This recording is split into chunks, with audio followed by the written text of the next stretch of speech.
እሺ ሰላም እንዴት ነሽ? ለነዝጌር መስገን ያው ባለፈው ቪዲዮ ሰርተን ለቀን ነበረ። በጣም ጥሩ ነው።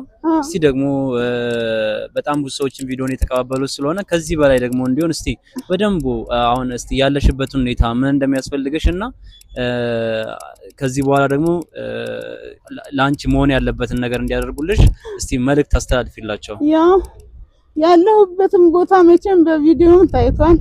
ቤት ተጀምሮ ቤቱ እንደዚሁ የቆመ በላይ ላይ ብርዱ ከላይ ጣሪያ ያልተስተካከለ በአንዳንድ ቦታ የሚያፈስ ነው ያለው ማለት ነው። ያለሁትም በእናንተ ነው። አሁንም ከፍ በሉልኝ፣ ትልቅ ቦታ ድረሱልኝ፣ ደህና ቦታ እንድታደርሱኝና ነፍሴን እንድታተርፉልኝ ነው የምፈልገው። አንዲት ሴት ልጅ አለች በስተመጨረሻ የወለድኳት። እሷም በጣም ነው የምወዳት። ጥዬ እንዳርፍባት አልፈልግም።